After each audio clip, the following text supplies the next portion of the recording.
Hey, it's you, man, from KC95 here. Good evening and welcome to Toasted Tavern. Your host, Scott Tobin, and the man called Wags are ready to bring you the night in sports. So pull up a stool, grab a drink, and let's get toasted. And good evening and welcome into the Toasted Tavern. I am Wags, joined alongside by Scott Tobin. We got a lot to talk about tonight. NFL Thursday Night Football is on. We got our Week 2 picks coming up for you. We're going to talk a lot about the Cardinals, the fact that they're in the playoffs at the moment. Well, I don't know what that's all about. But before we get to that, we got to talk about what Scott got a chance to do last night. He was treated like a celebrity. He was wined and dined. He was put up on a big screen. How are you feeling the day after such an amazing event? Man, it was fun last night. It was fun. And while we joke about getting treated like a celebrity, the real celebrities were the breast cancer survivors that were there last night. And you have to give all those ladies all the credit in the world. You know, quite a few of them got up on stage and told their stories, and just have the strength to be able to get up there and talk about what they've gone through is amazing. And it just really reinforces, that we're doing the right thing, helping them fight breast cancer and being part of the Real Men Wear Pink campaign. And it was a really fun night, man. It really was. The Union Station Hotel went all out with the decoration, and I have a bunch of pictures that I'll get posted here at some point tonight or in the morning. But yeah, man, it was a lot of fun. I mean, they hooked us up with, there was a great food spread, lots of food, lots of drinks. They had a little casino set up so people could gamble. There was music. It was a lot of fun. And then, as we talked about, I'm not wearing pink right now, but I have my stuff because we got swag bags last night. Yep. I don't know if you can see them, but we'll start with the bag itself. We got these nice little, pouches with the logo, the Real Men Wear Pink logo. Like it. We got Real Men Wear Pink cups. Ooh, So we can rock our drinks. We got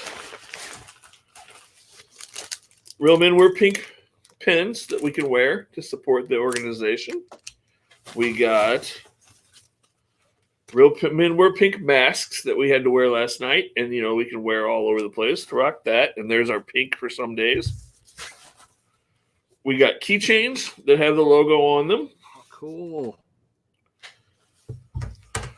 We got Real Men Wear Pink bracelets that we will wear. And then we got Real Men Wear Pink pins so that we can write things and take notes and take donations as people so generously donate, which you can do by going to the link on the show page right now. You can go donate, or you can go to my personal page and help us fight breast cancer. But like I said, it was a really, really amazing thing to be a part of.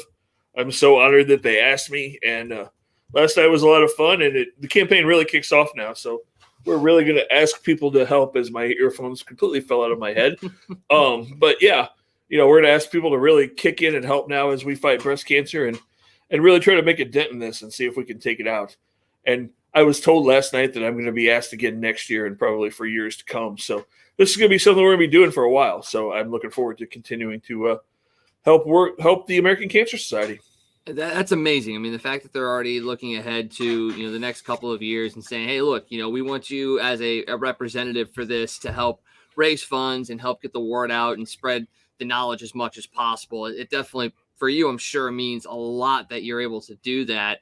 And we're just fortunate enough that we're going to have a platform to do that, because there's so much that needs to get out there and not enough voices. I know there's so many people talk about it, but it feels like there's still not enough voices getting information out there. And just being able to be a part of that is something that, warms my heart. And I know we've all been touched by cancer in our lives, whether it's somebody we know, somebody in our family, and God forbid, even one of us at some point may experience it as well.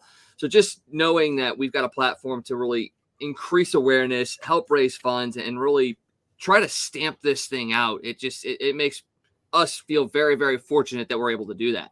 Absolutely. It's a great organization. And like I said, we laugh and say, hey, give us money. But seriously, any little bit that you can give helps. And like we said, there is a link on the page and in my personal page. So if you can help and donate and do your part, we really appreciate it. Very, very true. And like you said before, we're going to try and do a couple of things over the next month or two as well to get out in the community and once again, try to help build donations, drive funding, that sort of stuff. So make sure you kind of keep an eye out for that, or an ear out for that, as well as we put some things together here in the next month or two for the Real Men Wear Pink campaign and the American Cancer Society. Once again, just a great cause and something we really, really want to try and do as much as we possibly can.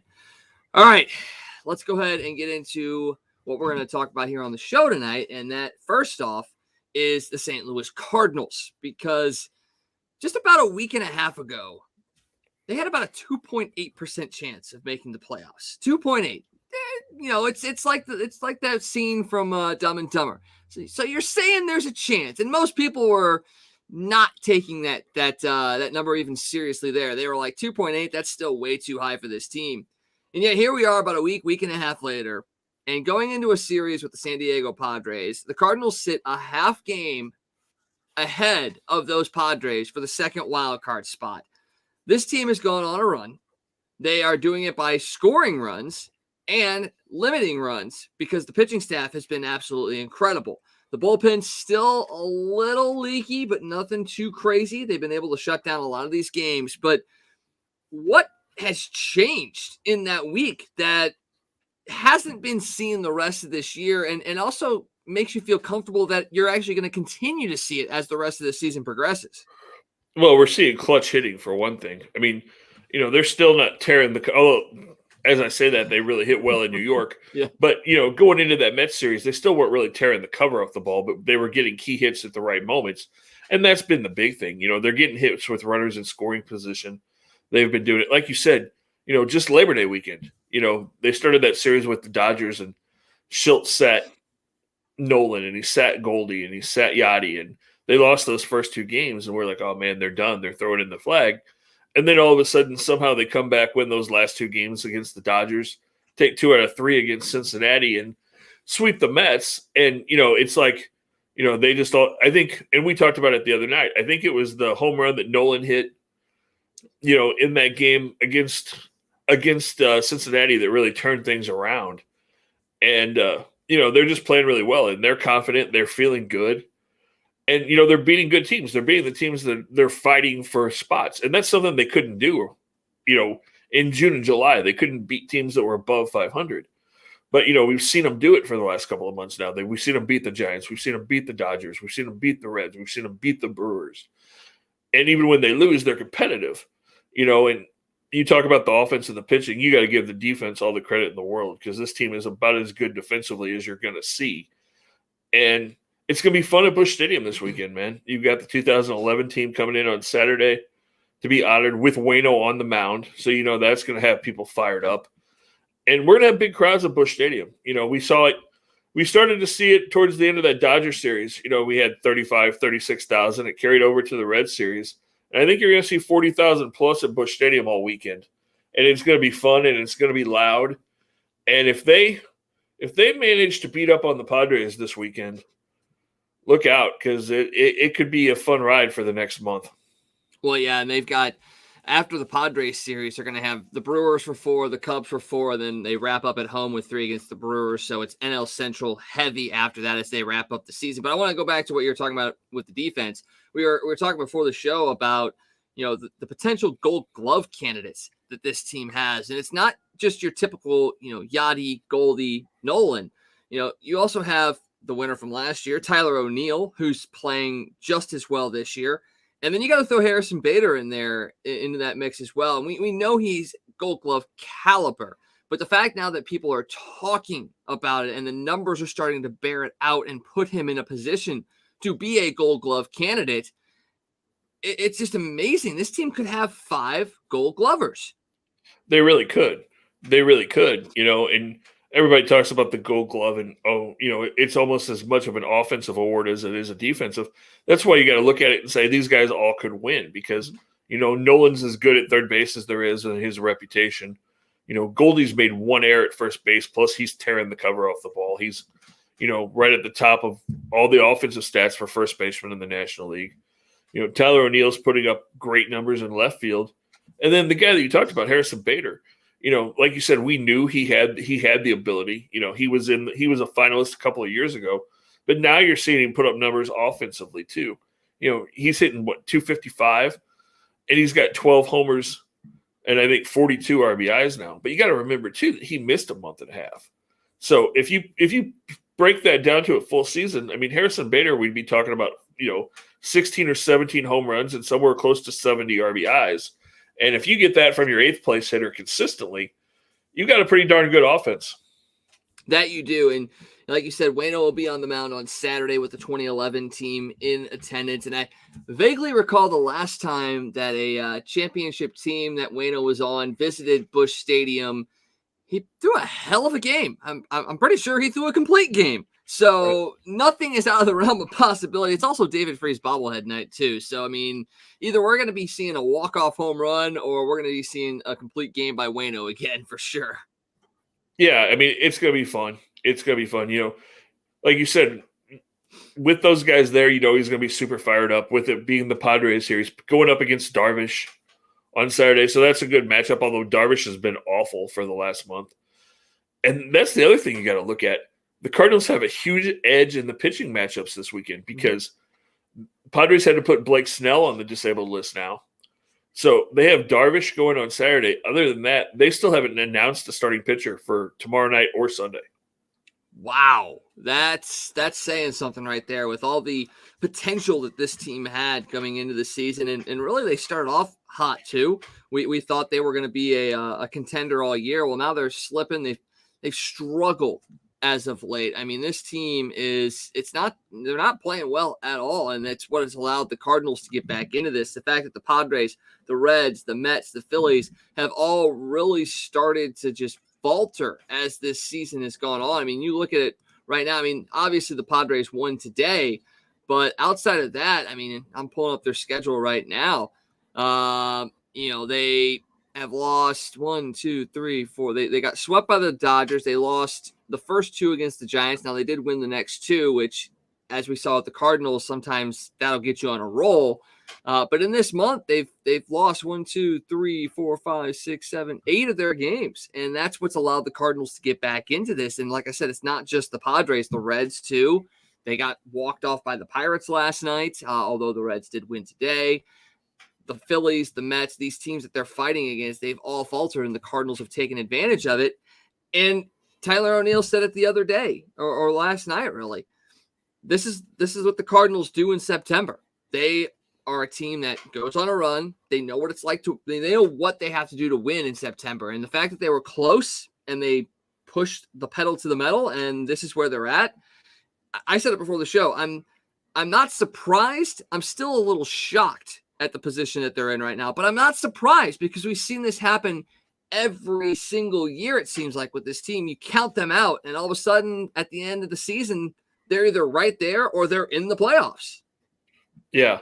I mean, there's like 1 year that the last series of the season didn't at least matter for this team, that they weren't in playoff contention going into the last week of the season. It's happened one time in like the last 13 years. I mean, this team is always right there. They find a way to be competitive. And as much as we've talked about this team struggling, you look at it, they got 17 games left. They have a chance to end up winning 88 games this year, realistically. And as much as we talked about this team, if this team ends up being 88-74, that's a heck of a year.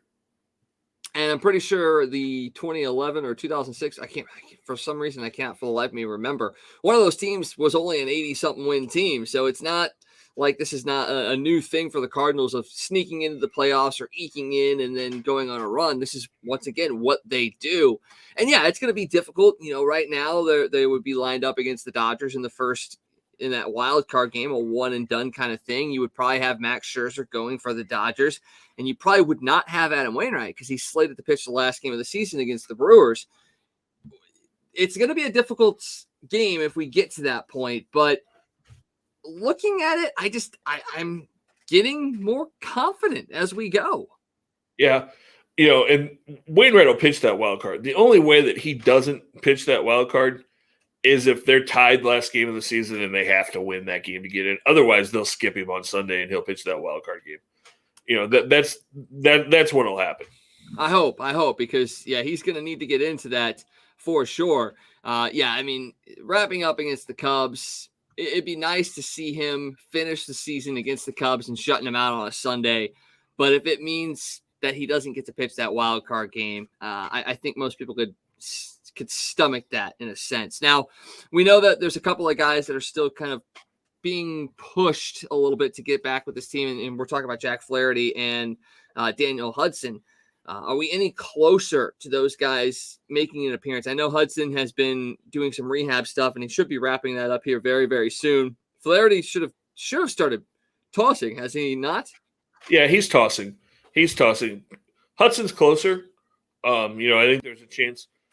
I think Mike Schultz said, they were going to see how he felt this week, and then they'd make a decision. We could see Hudson sometime later part of next week. And I think Jack, I still think it's probably more likely that we see Flaherty in the postseason than we do in the regular season. That would be my guess. I could be wrong. I mean, if you get into that last week and he's feeling really good, maybe they throw him out there. But I think there's a better chance that if we see him this year, it's in the division series round if you get that far. Okay. Yeah. I mean, I'm not one to push him, especially if he's going to be one of your top pitchers next year. You don't want to give him any bad juju, I guess, going into next season. If that's the case, it's going to be real fun to see what this team looks like come playoff time when that rolls around, because there's a lot of positivity around some of these guys. For the most part, we had big questions about a guy like Edmundo Sosa. I wouldn't say he's answered the bell 100%, but he's definitely proven that he belongs up here. He's definitely taken over for Paul DeJong at shortstop. He's got pop. He's got defensive capability. And now, once again, he did have an error in the game last night that cost the Cardinals a couple of runs in that inning. So he's not a polished defender, but he is a good defender. We've talked about, Harrison Bader coming back the way he has. I still think, despite his potential, I still think we overlooked Dylan Carlson a little bit. I think he's been having a very, very solid year. Obviously, he's not the breakout star player that people were projecting him to be, but I think he can get there at some point. I think he's had a hell of a year. It's been a really quietly good year for Dylan Carlson. Yeah, he's been steady. And we got to remember that he's 22 and he's still trying to figure it out. But yeah, he's going to be a very good ball player. Luckily they haven't had to ask him to do a whole lot. I mean, if Nolan Arenado hadn't been brought into this team and we would have gone into this season and Dylan Carlson had the year that he has had, there'd be a lot of people going, man, this guy's a bust. He's not, because the expectations were so high, because Mo said, you'd have to kill him to pry Dylan Carlson out of his cold, dead hand when, there was trade talk a couple of years ago, because that's how much they hyped him up. And I agree with you. I think he's still going to be a really good ball player. Is he going to be a superstar? I'm not sure. No. I think he's going to be a really solid. I think he's going to be a guy who hits 280, 290, hits around 20 home runs and drives home 75 or 80 runs and plays decent outfield. I think he's going to be one of those guys, a borderline all-star. But, yeah, he's had a good rookie year. We got to go back, though. You brought up Edmundo Sosa and the defense. I saw something in a baseball game the other day that I'd never seen in my life before. I don't know if you know what I'm talking about. The first game of the Mets series, ground ball into the hole. Sosa goes to get it. He spins. He throws to first base. The first base umpire is set up about 15 feet down the right field line, turned looking at first base, expecting to bang play, and all of a sudden, no, the ball smokes him in the side of the face. And, when I first heard it, I was in my car. And John Rooney's like, oh, the umpire just got hit in the face with the ball. And I'm thinking, okay, he's right there, right behind first base, and the ball like one-hopped Goldie or something and bounced up and hit him. No, like I said, he was 15 feet down the line, and the ball hit him in the orbital bone, basically. I mean, he went down, and there was blood, and it could have – luckily, he was able to get up, and he was okay and laughed it off. I mean, he's got a pretty nasty scar on his face, yeah. But I've never seen anything like that in my life. I mean, I've never seen a throw that far off line, even on a spin. I mean, it was unbelievable. Yeah, it was odd, to say the least, because I had heard about it too. I didn't get a chance to see it live or anything like that. And I'd have to go back and watch it again. I'm not sure if he was, part of a shift or anything like that, or maybe he was in the outfield grass or anything like that. But if he was at the typical second base area and made that move, holy moly, yeah, that's a guy that's rushing a throw trying to make a play. And Yeah, he got the bang bang play all right. It just was right in his face was the bang. Yeah, I mean, it was definitely it was definitely a tough play. He was hurried, like I said, it was right on the lip of the grass, deep in the hole. He tried to spin and throw, and his throw was just a little up the line. The good part of it is that it hit the umpire and didn't trickle into right field line, because otherwise a run would have scored. So actually, the umpire did us a favor. He took one for the team, and the Cardinals. Edmundo Sosa felt very bad. I mean, you could tell that he was having a hard time dealing with it the rest of that inning. But yeah, it was a play that you won't see maybe ever again.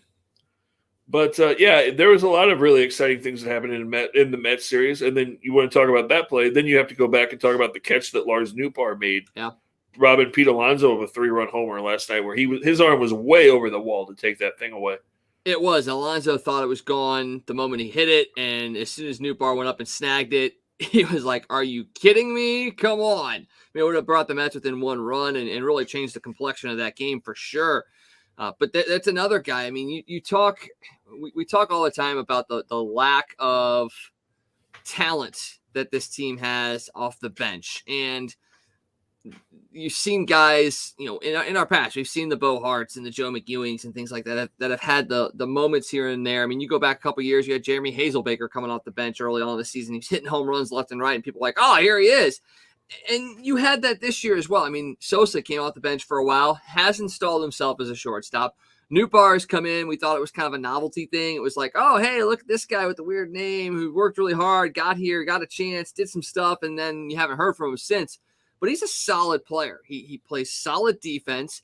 He's not going to tear the cover off the ball, but he has a good batter's eye for the most part.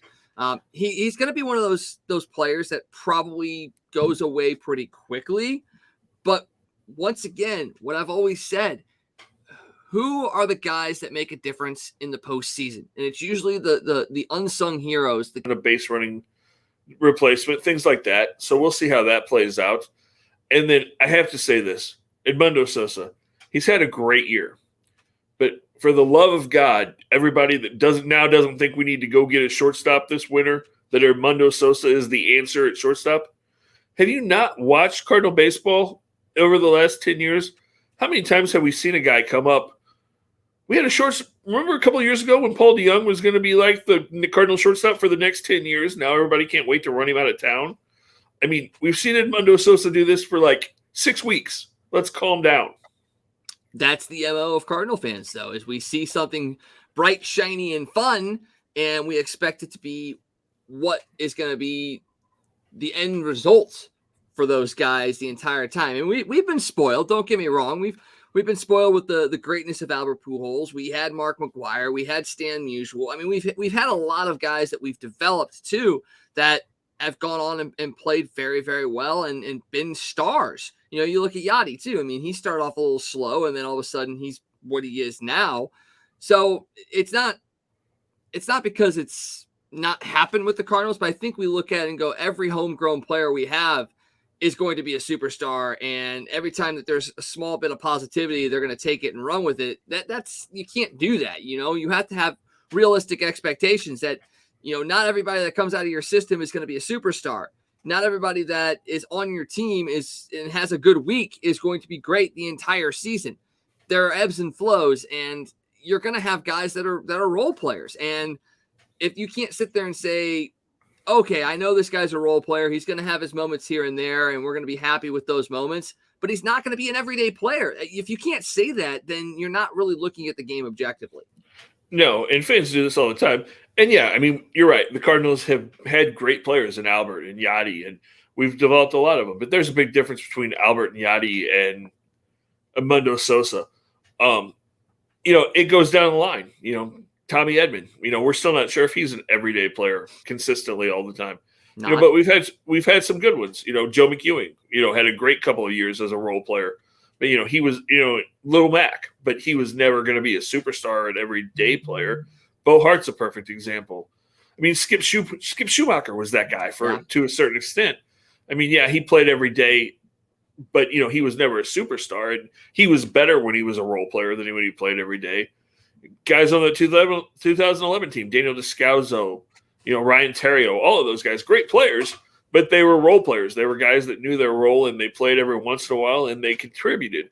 And that's what I see Edmundo Sosa being when he's at his best.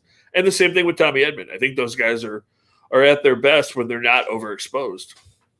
I cannot believe that you forgot the shredder. How'd you forget Nick Punto? Come on, man. Nick Punto had a long career. I mean, Nick Punto did it for a long time, but he's the same type of guy. You know, he was a role player.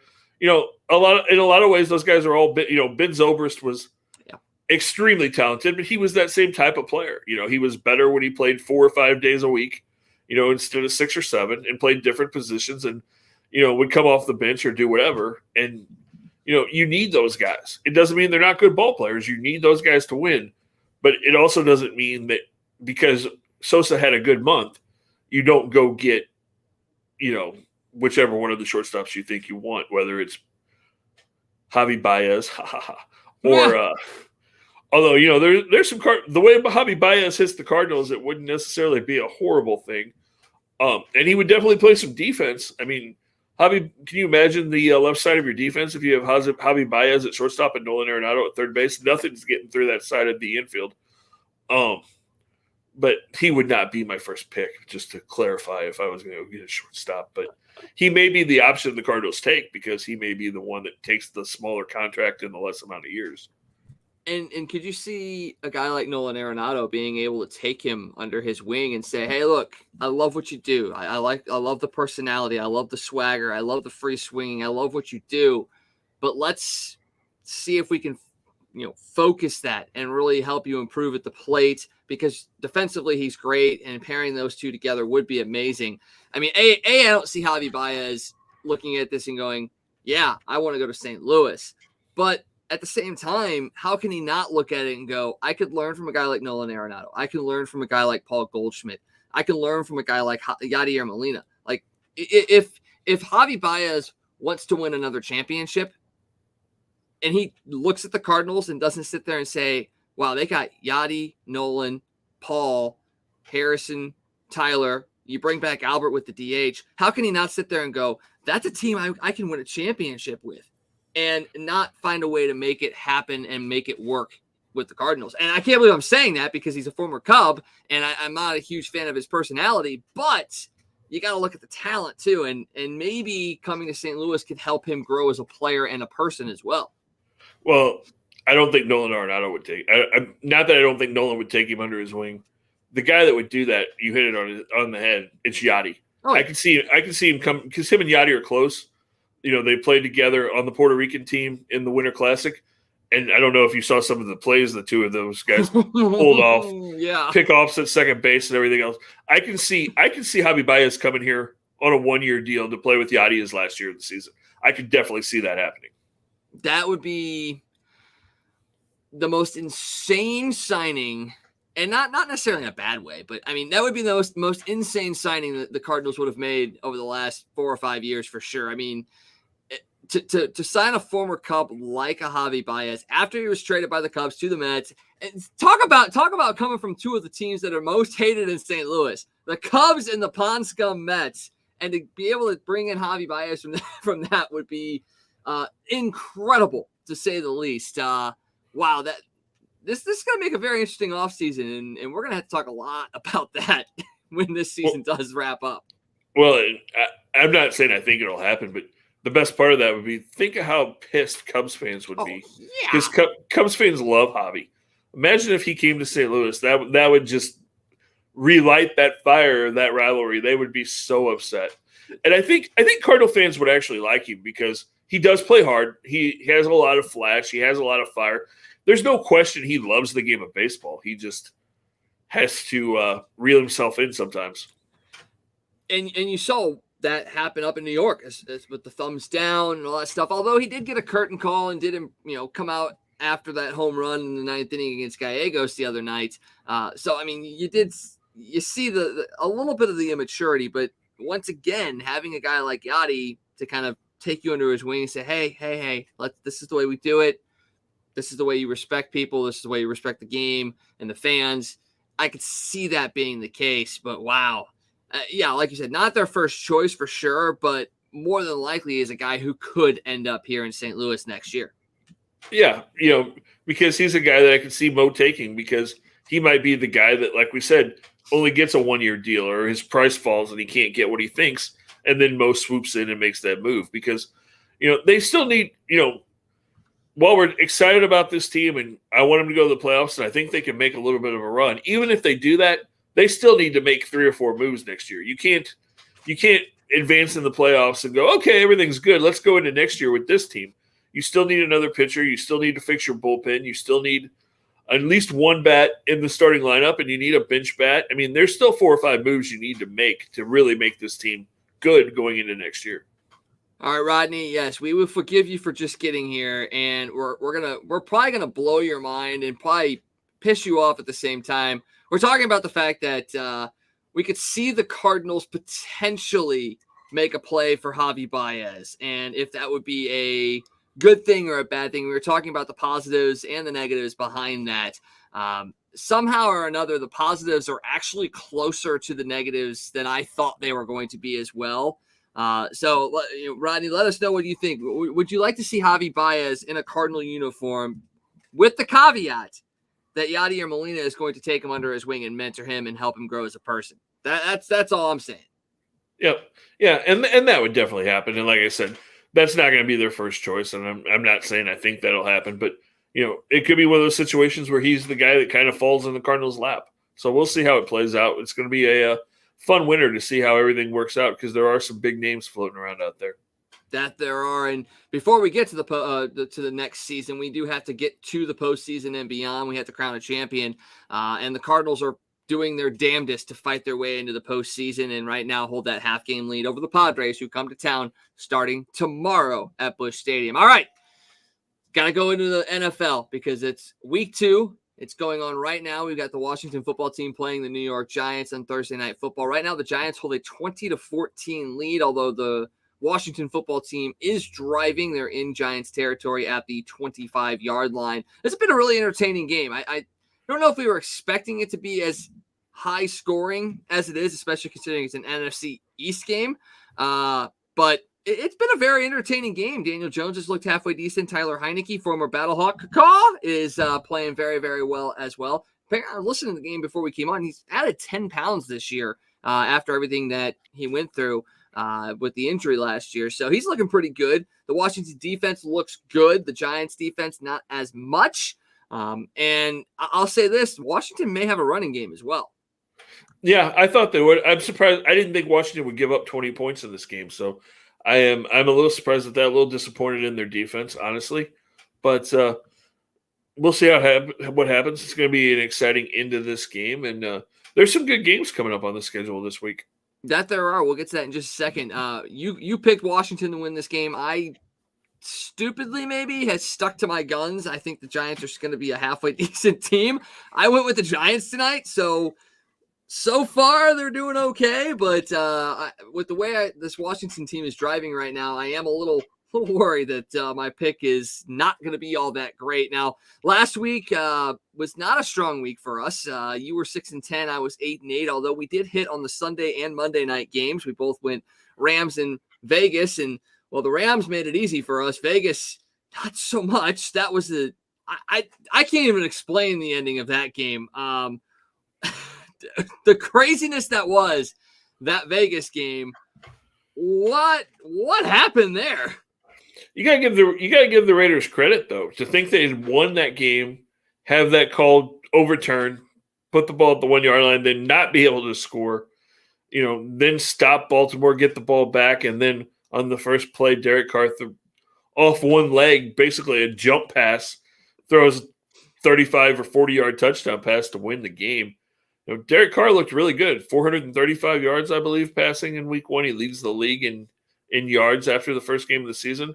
And I like Derek Carr. I always have. A lot of people have been down on him. I think he can lead that team. And it was an exciting game. You look at Baltimore and you say, man, I just don't know where the Ravens are at. Their quarterback, I have questions still. I'm not sure if he's ever really going to take that next step. And their defense is beat up and they don't have a running game. And I don't know. It may be a tough year in Baltimore. It's going to be a really tough year. I mean, coming into this season, you were like, he doesn't have a whole lot of talent around him at the offensive level. I mean, he's got a couple of receivers here. He's got, at the time he had J.K. Dobbins as his running back. Well, like you said, they've got no running game now. I mean, they brought in Latavius Murray, for gosh sakes, for this game. So it's going to be a real odd year for Baltimore. There were high expectations coming into it, but now with all the injuries, they're probably just hoping they finish the season at or near 500 just to say they have some sort of positivity going into next season.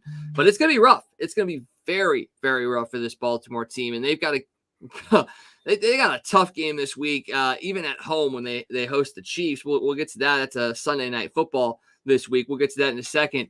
Let's talk about a little bit of some of the games that are in the early slate on Sunday. You've got the Cincinnati Bengals at the Chicago Bears. The Bengals are coming off of that overtime victory against Minnesota. The Bears fell last week to the Rams on Sunday Night Football. We both went with the Bengals in this game. Are we getting closer to seeing Justin Fields full time with Chicago, though? I mean, I don't feel like they can. I don't feel like the Bears feel like they can win with Andy Dalton. I know that they're basically allowing this offensive line to kind of gel a little bit before they throw Fields in there. But at some point, you have to sit there and go, man, Dalton is not the answer, and we have to move to Justin Fields. Is that coming within the next couple of weeks, or do you feel like they're going to wait that 4 or 5 weeks before they really start to incorporate him into the offense? I don't think this team is ready to win with Justin Fields out there. I don't think this team's good enough for that to make a difference. The offensive line doesn't look good. They don't really have any weapons at receiver. Their running game's okay. For me, I let Andy Dalton play, and I get Justin Fields a little bit of time in there, but I really don't put him out there a whole lot this year. I don't think he's good enough at this point to make a difference where you put him out there and let him get beat up, and I think that's what would happen if he played every down. I think that's what they're thinking as well. And you look at it, and maybe it's a Tua situation last year when Ryan Fitzpatrick was there, where you go out there and you hope maybe Dalton gets you 4 or 5 wins in your first 7-8 games, and then you feel like, hey, okay, this offense is really kind of gelling now. The offensive line is protecting Dalton. The receivers are doing what they're supposed to do. The running backs are doing what they're supposed to do. Now let's start getting Fields in. Now, he did play in week 1. He scored his first touchdown of his career, so he has gotten the experience. But I think you're right, limiting the amount of chances of him getting injured. We saw this with the guy on the other side, Joe Burrow. He started last year, and he started behind a bad offensive line. Well, guess what? He tore up his ACL. Yes, he's back this year, but essentially had a lost season. He was looking good last year, and then that happens, and you lose a year. You don't know if you're going to get it all back after an injury like that. Now, obviously, surgeries are much, much more advanced than they were in years past, but you have to think that maybe Joe Burrow lost a little bit as well. So if you're the Bears, you don't want to subject Justin Fields to that if you can help it. No, you definitely don't. And jumping over to the Bengals side, you talk about them. They drafted Joe Burrow, number 1 quarterback overall, comes in, gets off to a really good start with a bad offensive line, tears his ACL. So they go out and make all kinds of moves to fix that offensive line. They use their number 1 draft pick to get an offensive lineman, right? Oh, wait, no, they didn't, because they're the Bengals. They went and got a wide receiver, and they did some stuff to their defense. And, yeah, they still have nobody to protect Joe Burrow. Oof. So I really hope that he doesn't get hurt again. But that offensive line in Cincinnati is still not real good.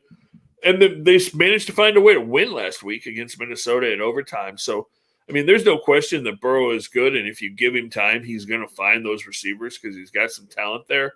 But, yeah, it's going to be interesting there. And you definitely don't want to see a kid like Justin Fields get hurt right away in Chicago, which – with their track record of quarterbacks, that would be about what would happen to the Bears. Yeah, it certainly would. It certainly would. All right. Houston and Cleveland, we both picked the Browns to not necessarily bounce back, but definitely win this game pretty easily against the Texans. That game against the Chiefs last week was an instant classic. I mean, it was all Browns early on, and we talked about earlier in the week about how they really showed that they belonged. Now they kind of went away in the second half, and that's something that they're going to need to fix for sure. But against a team like Houston that beat Jacksonville last week in Trevor Lawrence's debut, I think they have the ability to essentially right the ship and really work on a lot of things that they kind of missed on last week that would have eventually led them to winning that game. Yeah, this game shouldn't be close. And the best part of that, Kevin Stefanski came out on Tuesday and said, yeah, OBJ, yeah, you're not playing this week. We're playing the Texans. You just you get ready for a couple of weeks from now, and we'll take care of this without you, and we'll be fine. And they should win handily. I think so too. I really do. You got the Rams at Indianapolis. We went with the Rams, both of us, in this game. This is an interesting one because you have the Rams traveling to the Midwest, and last week we talked about the fact that West Coast teams traveling out east. It's bad for them, but almost every single West Coast team won on the East Coast. This is a classic game for the Rams to lose. They had a big win against Chicago on Sunday night. It's all looking good. They opened their new stadium to fans. Everything's good. This is a classic trap game for the Rams. Did you struggle in picking the Rams in this one, or was it pretty clear cut for you? Yeah, I think the Rams are going to win this pretty easy. I think they're good enough. They're going to win. As much as I hate to say it, they're going to win a lot of games, and I think this one's not going to be real close.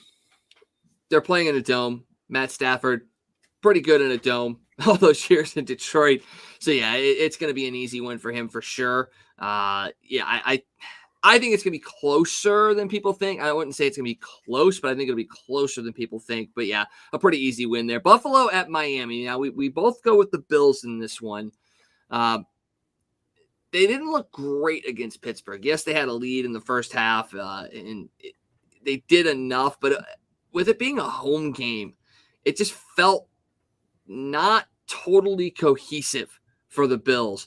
Are they going to be able to put that together against Miami, or does Miami do enough to kind of confuse and confound the Bills? Because, I mean, they beat a New England team last week that, while they may not win a ton of games, they're still a pretty decent team. Miami's a good team. I mean, this could be the battle for first place in this one. Yeah, Buffalo's going to win this game, I think. They've got to play better than they did against Pittsburgh, and it comes down to where Buffalo struggled in that game, the lines. Their offensive and defensive lines both were very ineffective in that game, so they got to play better, especially on the offensive line. Their offensive line really didn't hold up at all in that game against Pittsburgh. So I think it's going to be really close. I wouldn't be surprised if it's a field goal game, but I think Buffalo wins. I hope Buffalo wins because I've got them pegged as one of the top teams in the AFC this year. So let's hope they do. New England at the Jets. We both go with the Patriots. Is this more an indication that the Patriots and Mac Jones are going to be good, or the fact that the Jets are the Jets? You know what? I went back and forth on this one, to be totally honest with you. I kind of did too. Mac Jones played okay last week. He wasn't great. You got two rookie quarterbacks, so it's going to come down to which one makes the least amount of mistakes. I did take New England. It wouldn't surprise me if this is a low-scoring game. I can see this being like a 19-16 type game, and whichever team makes the least amount of mistakes wins. But I think the Patriots eke it out. It's going to end up being 48-45. And Mac Jones is going to throw for 4 or 5 touchdowns. Zach Wilson's going to throw for 4 or 5 touchdowns. It's going to be an offensive shootout for sure. Who the hell knows? I mean, two rookie quarterbacks. I mean, I'll say that Zach Wilson has looked good early on. Mac Jones, like you said, had a good game, had a great game, but he plays the typical New England style quarterback that you want. He is definitely some semblance of a Tom Brady-esque type of quarterback. So he does fit the system very, very well.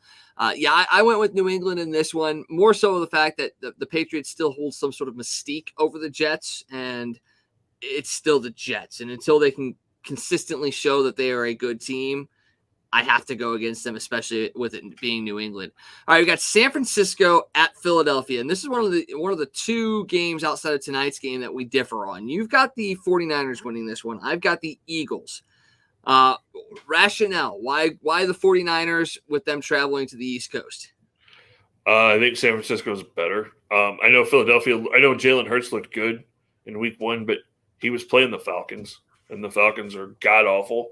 I'm not sure that the Eagles' offensive line is going to hold up against San Francisco. I think that defense will give Jalen Hurts fits. I think he'll make mistakes.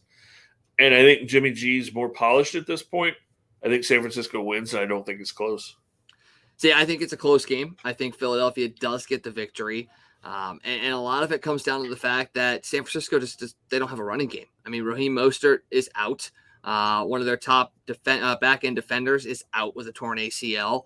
I still think, they're going to get pressure on Jalen Hurts. It's going to be a run-for-your-life type of game. But if I have a guy that is running for his life as a quarterback, I think Jalen Hurts is a guy that can deal with that in moderation. It's going to be a tough game. He is going to make mistakes. I think you're right on that. He'll probably throw an interception or two in this game. But I just feel like Philadelphia at home is going to do just enough against a bit of a depleted 49ers team. It's not a sexy looking team when it comes to the 49ers. And the fact that they don't have their top running back does make me a little worried. Now, they have had to deal with that the last couple of years, so they are a little bit more prepared for it. It still doesn't make it easy. So I'm going with the Eagles, and I'm going as a close game in my mind. Quick prediction: Nick Bosa has 3 sacks in this game.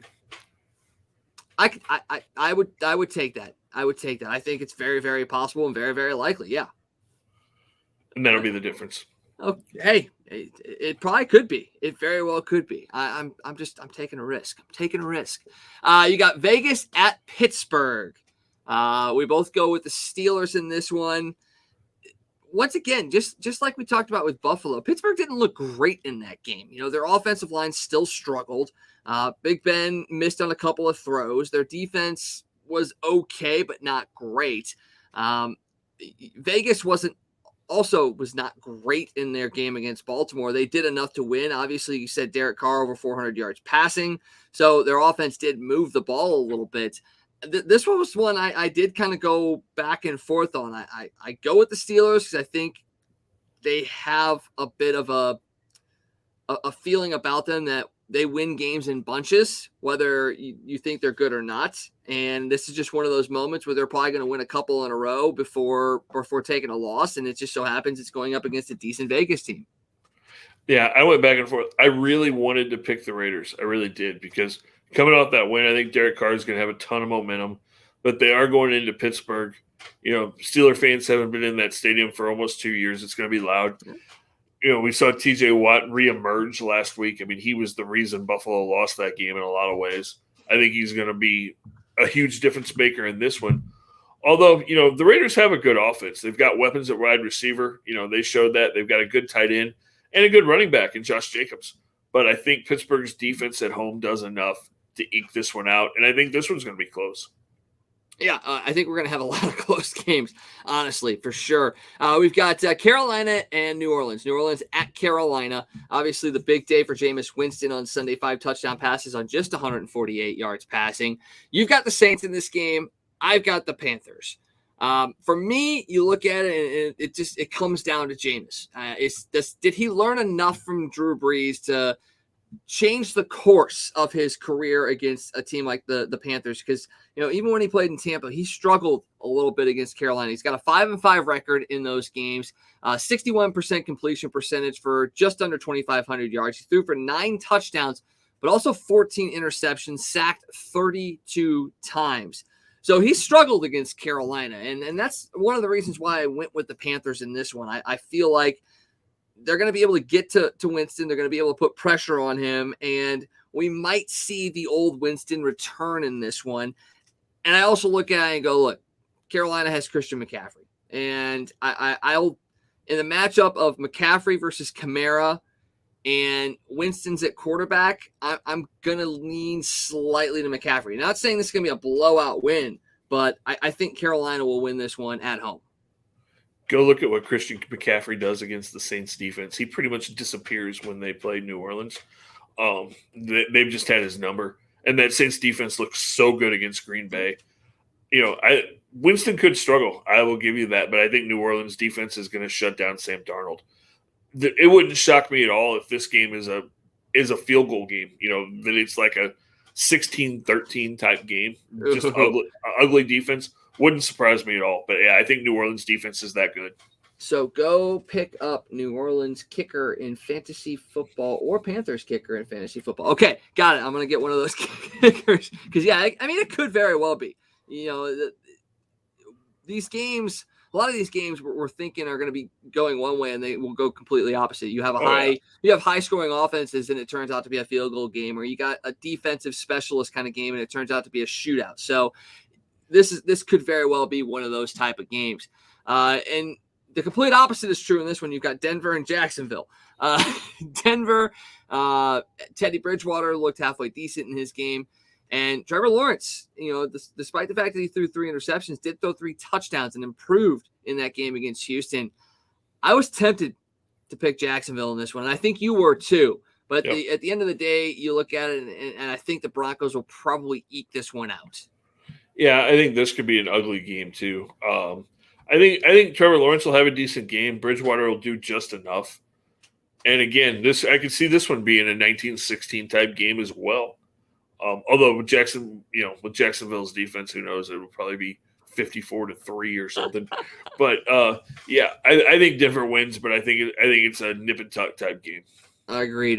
Arizona hosting Minnesota. Now, this is another one of those games, just like that Rams game, where it almost feels like a trap game for Arizona.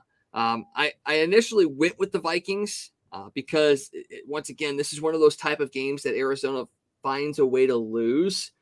But then looking at it and seeing how poorly Minnesota played against Cincinnati as far as the air game is concerned, and knowing that you've got Kyler Murray throwing to DeAndre Hopkins, and it makes too much sense not to pick Arizona in this game. Now Minnesota will probably come out and wipe the floor with them, but I think you're in agreement in the fact that this is definitely a game that Arizona should win. It is. But, like you said, this is one of the games the last couple of years we've seen Arizona that they should win, and then they find a way to lose. Although Minnesota, you just never know. I don't have a whole lot of faith in either one of these teams yet. Like we talked about, I think Arizona's got a lot of talent. I think their defense is going to have to be big, and that could be the key. I think whichever one of these defenses forces the other one's quarterback to make a mistake late in the game is going to be who wins this game. Yep, I can 100% totally see that. Atlanta at Tampa Bay. We don't even have to talk about this. This is a Bucs game, no question. There was a subtle dig that Tom Brady threw out there in one of his recent interviews. He was talking about something in the corner, in the back on his TV. He had something stopped at a certain time frame. It was pretty subtle, but it was a jab at the Falcons and the Super Bowl as well. So Tom Brady is just ridiculously smart. So we both got the Bucs in that game. Dallas at the Chargers. The Chargers I picked, you picked. Dallas is without some of their top players, especially on defense. Once again, this is another one of those games you look at and you go, Chargers should win this game, but Dallas might win. So why did you go with the Chargers in this one? Dallas's defense can't stop Justin Herbert in that offense. San Diego might score 50 in this game, and it could be 50-35. I mean, the Cowboys will probably put up points, but their defense can't stop anybody. That works for me because Justin Herbert's my fantasy quarterback. So if he throws 5 touchdowns, I'm happy. But we both go with the Chargers in this one. You've got Tennessee at Seattle, both gone with the Seahawks in this one. Tennessee did not look great last week. They fell to Arizona, and they, once again, just you look at it and you go, they didn't play their starters in the preseason. These first couple games are going to be their preseason, so they're shaking off the rust. And you're going up into Seattle, which you talk about Pittsburgh fans just absolutely going batshit crazy. Seattle with the 12th man, it's going to be unlike anything you've ever heard. And I think that's going to end up being the difference. You've got a team with starters that are still getting used to playing right now. There's going to be a lot of false start penalties and a lot of confusion, and I think Seattle's going to take advantage of that. And we've seen this with Seattle as well. They are so good early on, and then they falter down the stretch. This is one of those classic moments where they're probably going to play above their means and win pretty handily. Yeah, I picked Seattle. I think what you're going to see is Tennessee's going to turn this game over to Derrick Henry. You may see Derrick Henry run the ball 40 times in this game. I think Seattle wins, but I think Tennessee plays a lot better than they did last week. I mean, we think Tennessee is a good team. It's going to be weird if they start off 0-2. So I think Seattle wins, but I think Tennessee shows up and plays pretty tough. That would be nice because they're one of those teams that you look at and think they could be one of the top AFC teams as well. One of the other top AFC teams, there's a lot of those, Kansas City at Baltimore. With the injuries that Baltimore suffered, the kind of debilitating loss that they suffered in Vegas this past week, this is a Kansas City victory just pretty easily, right? I don't know if it's going to be real easy, but yeah, they'll win. You know, Kansas City's kind of been Baltimore's kryptonite the last couple of years. They haven't found a way to beat them. And I think the Chiefs will be firing all cylinders. They want to show up and kind of redeem themselves, even though they lost last week. They're going to want to show that they are the top team in the AFC. I said lost, even though they won last week in a tough game against Cleveland. They want to show that they're the dominant team. So I think they win, and I think they win probably 10 points. I can see that being the case. Yeah, they struggle a little bit defensively. They started off slow, and that's something that we've seen with Kansas City is it's a slow starter. They can turn it on and score a ton of points, but if you start off slow against this Baltimore team, that could be a red flag for the rest of the season. And you've got tough games. You know, Denver always plays you tough. Vegas always plays you tough. Guarantee you Vegas is going to beat Kansas City in one of the two games that they play this year. So you cannot start off slow against Baltimore and then have people look at you and go, you are a contender this year, because you cannot continue to come back from 10, 15, 18 points down and expect to win all those games. Even though you probably could, you really don't want to do that. No, you don't want to. But, I mean, if there is a team that can, and Kansas City's shown they can do it most of the time, unless it's in the Super Bowl against Tom Brady. Ooh. Hey, Mahomes was hurt. Now the Monday night game, you got Detroit at Green Bay. In years past, this would be a marquee matchup. You know, it'd be Detroit never was great, but it was always a fun matchup. Now you've got Detroit with Jared Goff. And then you've got Green Bay with the disgruntled Aaron Rodgers. We don't know what the hell happened last week with Green Bay. They looked good in the preseason, and they laid an egg against New Orleans. Whether that's Aaron Rodgers sabotaging the Packers or not, I don't know. Detroit did not look good at all last week against San Francisco, even though they put up some points late. We both go with the Packers in this game, more so out of history than anything else. Yeah, I don't know what to expect. There was a part of me that wanted to pick the Lions because Jared Goff actually played better last week than I expected him to. He put up some solid numbers. I mean, they got down early, but they did kind of come to life in that second half. And, the Packers didn't play good in any aspect last week. No. I mean, in years past, you'd say, okay, Aaron Rodgers is going to come out on Monday Night Football and light the world on fire, but I just don't know that he's going to. I don't know that he has it in him at this point to even really want to do it. So I think the Packers win, but I have no idea what to expect in this game. And same here. And, the fact that the Jeopardy hosting gig is now covered for the rest of the year with Ken Jennings and Mia Bialik. He doesn't have to interview for that. He can sit there and wait until next year. So there was speculation that by week 6, he'd be out and hosting Jeopardy. That's not going to happen this year, although this could be his last year if he retires and gets that job. We'll see. Just so you guys know, with about 8:46 to go in the fourth quarter, the Giants hold a 23-20 lead over Washington. It's turned into a bit of a field goal game as of late. About 4 of those kicked here in the second half. So this game is coming down to the wire. Both teams moving the ball decently well, but not in the red zone. Both of them are struggling in the red zone for sure. So this game will be wrapping up here very soon. But we are going to wrap up because some of us have to go to bed and wake up very early tomorrow to put away our truck. So, Scott, once again, talk a little bit about the Real Men Wear Pink campaign. Yeah, as we've talked about early in the show, if you were with us, we're working with the American Cancer Society to fight breast cancer. We have links on my personal page, on the show page, all of our social media accounts. Donate money, help us out if you can. Any little amount will help. Lots of events coming up through the month of October. We're going to be wearing a lot of pink, doing a lot of stuff. Hopefully we'll have some announcements of a couple of events we're doing here in the next week or two. So yeah, just anything you can do to help us, help the Real Men in Pink, help the American Cancer Society fight breast cancer. We would appreciate it. And that's all I got for tonight, Wags. Yeah, I'm right there with you. It's going to be a fun weekend of football for sure. Scott and I both have games going on. Who do you got tomorrow night? I will be doing Washington and Zumwalt North tomorrow night. Big time game there. I'll be at Fox as they host Pattonville. And then I'll also be going to the Lutheran North Westminster game on Saturday. So got double duty this weekend when it comes to calling football games. So very excited about that. And then on Sunday, I'll be at Point Fest. Cannot wait for that. I'm super excited to finally see Greek Fire again. It's been too long. Seether and Shinedown will also be there as well. It's going to be a lot of fun on Sunday night for sure. And I may be there. I'm going to be at the ballpark. I'm going to be at the ballpark Sunday afternoon, but then I may actually be working at Hollywood Casino for the end of Point Fest, at least on Sunday night. So I may be rolling around, so we may run into each other Sunday night. We're going to have to. Well, apparently Learn's going to be there as well. So you may need to reach out to Learn and see if we can set up some sort of meet and greet just to meet her face to face, because, you know, the fact that we've talked to her on our show before, but we haven't met her in person, we need to rectify that situation, Scott. Yeah. We'll see what we can do.